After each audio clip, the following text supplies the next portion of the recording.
നമസ്കാരം. ഞാൻ കൊച്ചി നഗരത്തെപ്പറ്റി ഞെട്ടിപ്പിക്കണ ഒരു വിവരമാണ് പറയാൻ പോണത്. അതിനു മുമ്പ് ഇപ്പം ഇവിടെ നടന്നുകൊണ്ടിരിക്കണ പുരുഷന്മാരുടെ പീഡനം, വ്യഭിചാരം, ബലാത്സംഗം, ഗർഭചിത്രം ഇങ്ങനെയൊക്കെയാണ്. അതായത് പുരുഷന്മാരൊക്കെ ഒരു മോശം ആൾക്കാർ, തുറിച്ചു നോട്ടക്കാർ, അങ്ങനത്തെ ഒരു ക്യാരക്ടർ. സ്ത്രീകളൊക്കെ ഇരകളും അബലകളും ഒക്കെയാണ്. പക്ഷേ എറണാകുളത്തുള്ള സ്ത്രീകൾ ലൈംഗിക സംതൃപ്തിക്ക് വേണ്ടി സുരക്ഷിതത്വമായിട്ടുള്ളൊരു മാർഗം കണ്ടെത്തിയിട്ടുണ്ട്. ഇതിന് ഇടനിലക്കാരും ഒക്കെ ഉണ്ട്. അപ്പോൾ എൻ്റെ ഒരു ബന്ധുവായിട്ടുള്ള സ്ത്രീ, 65 വയസ്സായിട്ടുള്ളൊരു സ്ത്രീ, പൂത്ത പണമുള്ളവളാണ്. ഒറ്റക്കാണ് താമസിക്കണത്. അവളുടെ മക്കളൊക്കെ പുറത്താണ്, ഹസ്ബൻഡില്ല. അവൾക്ക് ഇതില്ലാണ്ട് പറ്റില്ല, സെക്സ്. അപ്പോൾ ഡ്രൈവറെ കൊണ്ട് അങ്ങനത്തെ ഒക്കെ ഫസ്റ്റ് ലെവൽ പരീക്ഷിച്ചിരുന്നു. പക്ഷേ അതൊന്നും നാട്ടിൽ പാട്ടാവും. അപ്പോൾ ഇവൾ കുറച്ച് ഡീസൻ്റാണ്. അപ്പോൾ ഈ പുതിയ മാർഗം കണ്ടെത്തിയത് കൊണ്ട് ഇവൾ സാറ്റിസ്ഫൈഡാണ്. എന്താണ് ഈ മാർഗം എന്ന് വെച്ചാൽ, ബംഗളൂരു, ഹൈദരാബാദ് ഇങ്ങനത്തെ നഗരങ്ങളിലൊക്കെ ഉള്ള വർക്ക് ചെയ്യണ ചെറുപ്പക്കാർ ബിറ്റ്വീൻ 20-30 ഇയേഴ്സ് ഓൾഡ്, ഇവർ അവിടെ നിന്ന് ഇടനിലക്കാർ മുഖേന ഫ്ലൈറ്റിൽ കൊച്ചിയിൽ വരും. കൊച്ചിയിൽ വന്നു കഴിഞ്ഞാൽ ഈ ഏജൻറ്റുമാർ ഇവരുടെ ഫോട്ടോ അങ്ങനത്തെ ഡീറ്റെയിൽസൊക്കെ കൊടുക്കും, ഫീസും ഒക്കെ ഇതിനാഗ്രഹമുള്ള പെണ്ണുങ്ങൾക്ക് കൈമാറും, അതീവ രഹസ്യമായിട്ട്. പോലീസിനൊന്നും ഇവരെ പിടിക്കാൻ കഴിയില്ല. കാരണം പണം കൊടുത്തുള്ള പരിപാടിക്ക് നിയമപരമായിട്ട് പിടിക്കാൻ പറ്റുള്ളൂ. ഇത് ഉഭയസമ്മത പ്രകാരമാണെന്നേ വരുത്തി തീർക്കുള്ളൂ. പേയ്മെൻ്റൊന്നും ഓൺലൈനല്ല. അപ്പോൾ ഒരു റേറ്റ് പറയും. ആളുടെ ഫോട്ടോ കണ്ട് ഇഷ്ടപ്പെട്ടാൽ സേഫായിട്ടുള്ള ഏതെങ്കിലും ഒഴിഞ്ഞ് കിടക്കണ സ്ത്രീകളുടെ ഫ്ലാറ്റിൽ വരുത്തും. എന്നിട്ട് 1-2 സ്ത്രീകൾ ഒരുമിച്ച് ഈ സംഭവം യൂസ് ചെയ്യും. വളരെ സേഫാണ്, നാട്ടിൽ പാട്ടാവില്ല. കാരണം ഈ വരണവന് ഒരിക്കലും ഇവരുടെ ഡീറ്റെയിൽസ് അറിയില്ല, അതുകൊണ്ട് സേഫാണ്. അതേപോലെ തന്നെ ഈ ഞാൻ പറഞ്ഞ 65 വയസ്സുള്ള സ്ത്രീ, അവളിപ്പോൾ വളരെ സാറ്റിസ്ഫൈഡാണ്. കാരണം ഒരിക്കലും നാട്ടുകാരുടെ ദുഷ്പേര് കേൾപ്പിക്കേണ്ട ഒന്നുമില്ല. ഇഷ്ടമുള്ള വെറൈറ്റി സെലക്ട് ചെയ്യുക, പേയ്മെൻറ്റ് വരുമ്പോൾ കൊടുക്കുക, ടിപ്പ് കൊടുക്കുക.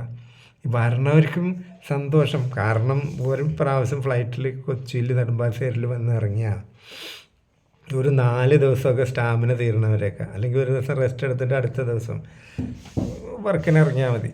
സ്ത്രീകളെ സാറ്റിസ്ഫൈ ചെയ്യിക്കുക, ഇഷ്ടപ്പെട്ട ഭക്ഷണം കഴിക്കാം, കൈ നിറയെ കാശ്, നല്ല സുന്ദരിയായിട്ടുള്ള സ്ത്രീകളെ ഉപയോഗിക്കാം. അവർക്കും ലാഭം, ഇവർക്ക് ലാഭം. ഇതൊക്കെ ഈ ഒഴിഞ്ഞ് കിടക്കുന്ന ഫ്ലാറ്റുകളുണ്ടാകും. ചിലപ്പോൾ ചില ഫ്ലാറ്റിൽ ഒരു സ്ത്രീ മാത്രമേ ഉണ്ടാവുള്ളൂ. അവിടെയാണ് ചിലപ്പോൾ കൊണ്ടുവരിക. കാരണം ഈ സ്ത്രീകൾ, അതായത് ഫ്ലാറ്റ് താമസിക്കുന്ന ആൾക്കാർ, അപ്പുറത്തെ ഫ്ലാറ്റിൽ അടുത്ത റൂമിലുള്ളവരോടൊന്നും വലിയ മിങ്കിളിങ് ഉണ്ടാവില്ല. ലിഫ്റ്റിൽ വെച്ച് എവിടെയെങ്കിലും വെച്ച് കണ്ടൊന്ന് വിഷ് ചെയ്യുന്നല്ലാണ്ട് വേറെ പരിപാടിയൊന്നുമില്ല. അപ്പോൾ കൂടുതൽ ഡീറ്റെയിൽസ് ഒന്നും ആരും ചോദിക്കാൻ നിൽക്കില്ല. ആർക്കും അതിന് നേരമില്ല. കുറച്ച് ടൗണിൽ നിന്ന് വിട്ടിട്ടാണെങ്കിലൊക്കെ ആൾക്കാർ ശ്രദ്ധിക്കും. കൊച്ചി നഗരത്തിൽ ഇപ്പോൾ തൊട്ടപ്പുറത്ത് താമസിക്കുന്ന ആളവരെ അറിയില്ല. ചിലപ്പോൾ അന്യഭാഷക്കാരായിരിക്കും, ഹിന്ദിക്കാരൊക്കെ ആവും. ഒരു പേടിയും പേടിക്കണ്ട. അപ്പോൾ ഇവർ ഇഷ്ടം പോലെ വെറൈറ്റി ആണുങ്ങളെ കൊണ്ടുവരും. നല്ല നല്ല കാണാൻ ഭംഗിയുള്ള പയ്യന്മാരെ ഇറക്കുമതി ചെയ്യും. അവർ പണി കഴിഞ്ഞിട്ട് തിരിച്ചു പോകും, കൈ നിറയെ കാശ്. അവിടെ നിന്ന് ലീവ് എടുത്ത് വന്നാലും നഷ്ടമില്ല.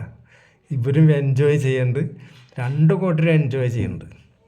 ഈ ലൈംഗികത എന്ന് പറഞ്ഞാൽ സ്ത്രീകൾക്കും പുരുഷനും ഒക്കെ ആവശ്യമുള്ള സംഗതിയാണ്. അല്ലാണ്ട് ആണുങ്ങൾ മാത്രം തുറിച്ച് നോക്കാനും പെണ്ണ് പിടിക്കാനും നടക്കണം എന്നല്ല.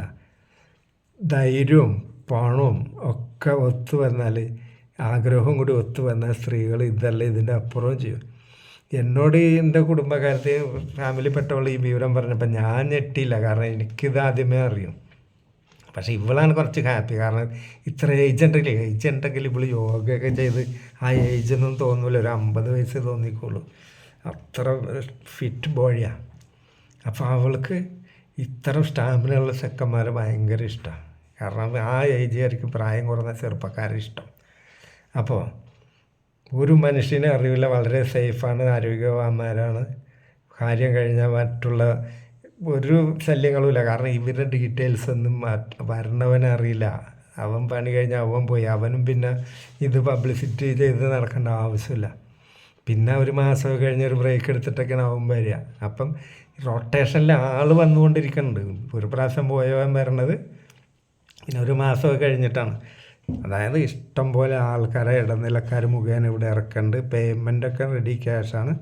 ആ ക്യാഷിൽ നിന്നാണ് ഇടനിലക്കാർ പൈസ മറ്റവരോട് വാങ്ങുക. അതായത് പണം സമ്പാദിക്കണവന്മാരോട് മറ്റുള്ളവർ തമ്മിൽ ഒരു കോണ്ടാക്റ്റും ഇല്ല. വളരെ സേഫ് സോണിലാണ്. അപ്പോൾ കൊച്ചി പഴയ കൊച്ചിയല്ല, കേട്ടിട്ട് ആരും ഞെട്ടണ്ട, വ്യക്തമായിട്ട് അറിയണ കാര്യമാണ്. കാരണം കൊച്ചിയിൽ ഇതിൻ്റെ അതുക്കും മേലെ നടക്കുന്നുണ്ടാവും. ഇതൊക്കെ മഞ്ഞുമലേൻ്റെ ചെറിയൊരു അംശം മാത്രം. നമസ്കാരം.